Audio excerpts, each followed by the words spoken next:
Welcome back. The Democratic National Convention rolls on live here from the United Center in Chicago. I'm Derek Kennedy. We continue to bring you the best of the politicians that are here in Chicago with us this week. I'm happy to be joined by Jennifer McClellan.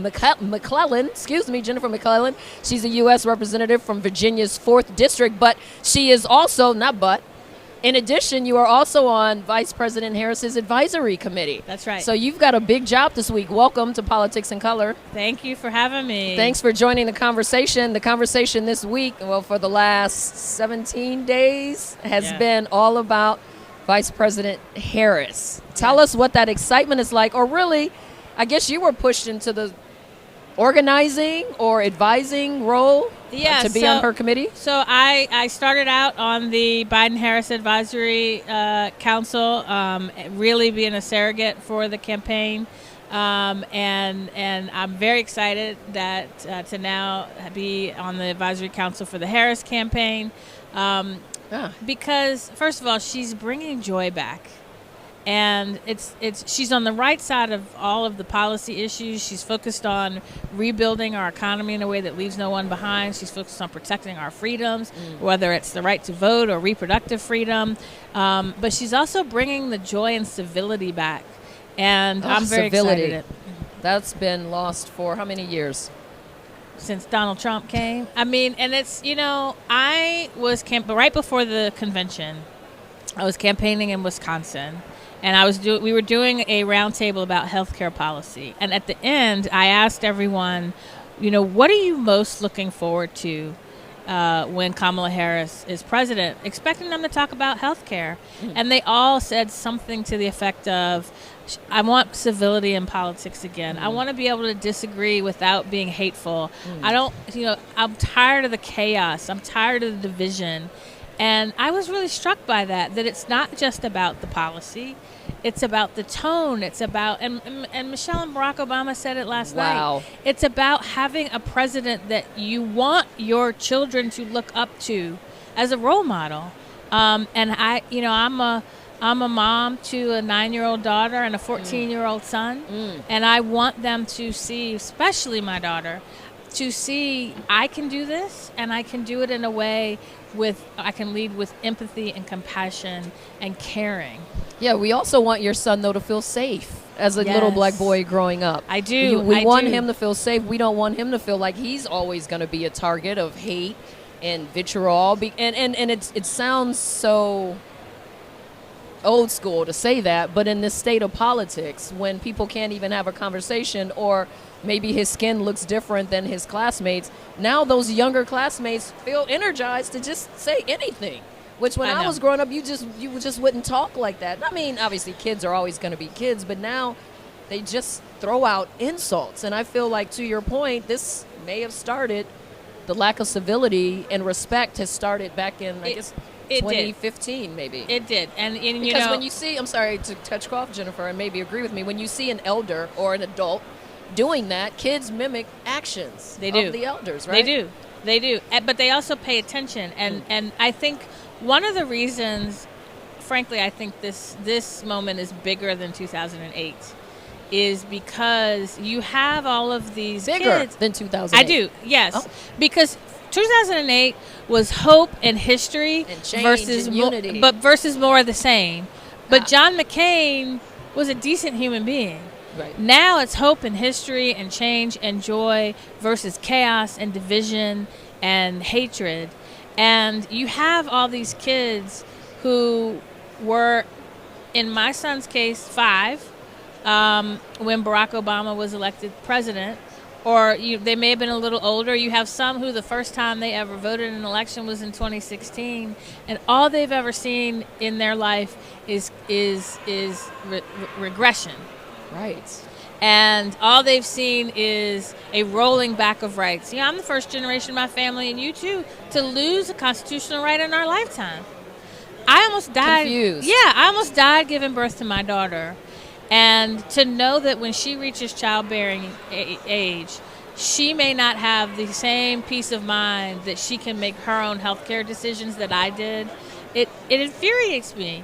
And so that's why this is bigger, and that's why you see the joy, because it's like, man, we have been in the wilderness since Donald Trump, but we are coming out of the wilderness, and it's, we're coming into a moment of caring and compassion and helping each other rather than division and chaos and belittling and demeaning each other. You make a good point. Even though you were talking about your children, us as adults, it's certain conversations you can't have when you're out with your colleagues, right? When you remember that beer after work or whatever, when you get together, there's certain things you can't talk about anymore because, it might raise drama or somebody might look at you crazy. So it's very interesting you say that. But then I also think about your daughter as you're telling these stories. And then we're going to get to Kamala, I'll tell you, I promise.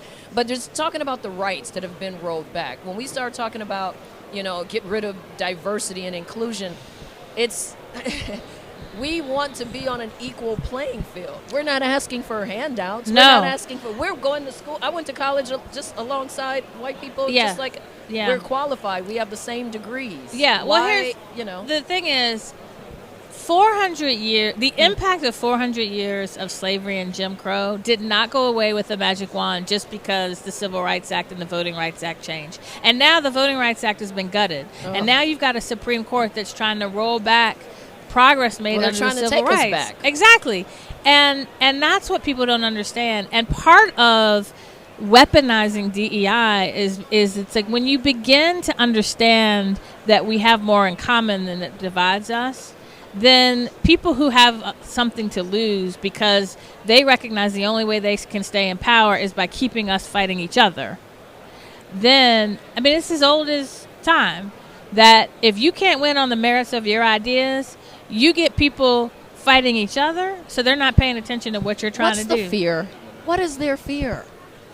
It's the mind of a colonizer. These are the conversations that we can have here on Politics in Color because it's how we feel, it's how we're treated. It's the mind of a colonizer that never wants to lose control, or what you say, power.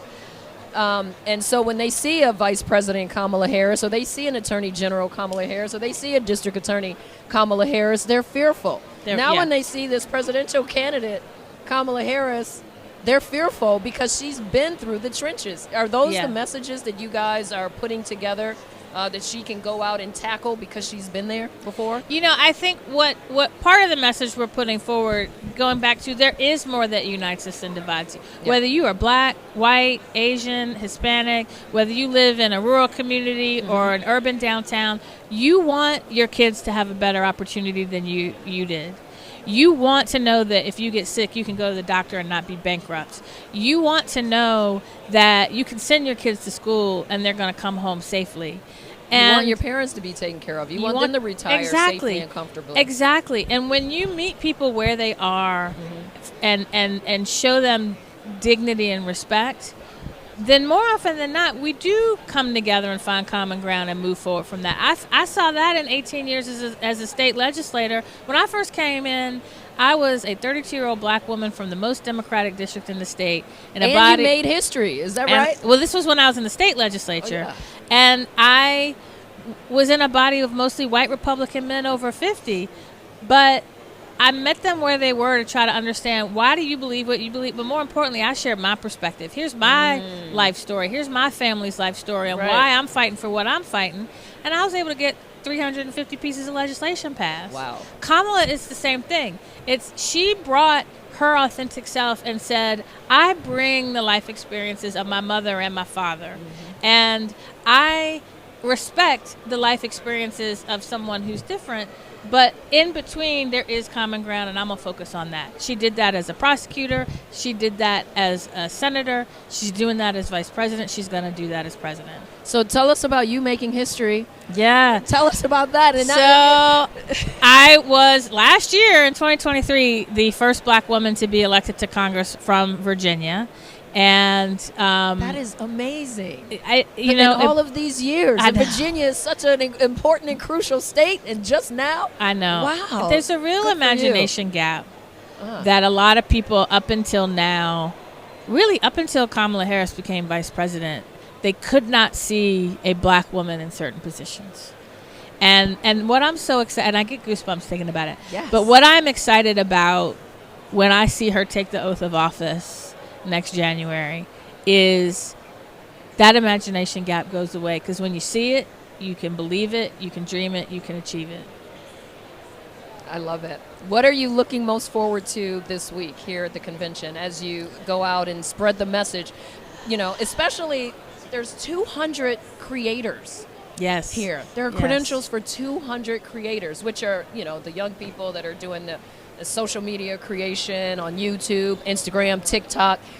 That's an amazing outreach for the campaign. It really is, and I think it's the important, you know, now people get their information from a wider variety of sources, and we have to meet them where they are, and we're doing that. And I'm excited to see her accept the nomination, to see her present her vision, and to have that carried to all corners of this country, whether it's on social media, whether it's on TV, whether it's on radio, whether it's on a podcast.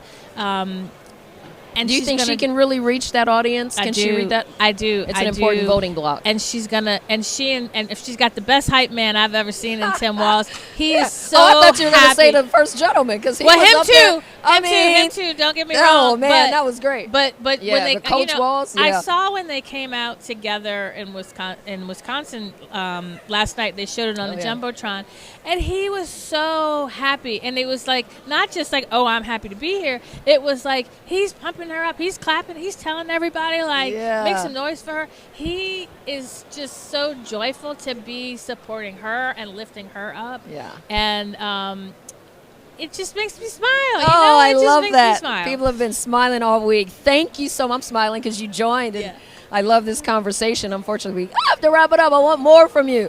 Jennifer McClellan, the U.S. representative from Virginia, is the 4th District. She is also on Vice President Harris's advisory committee. Thank you for joining us. Thank you. Thanks.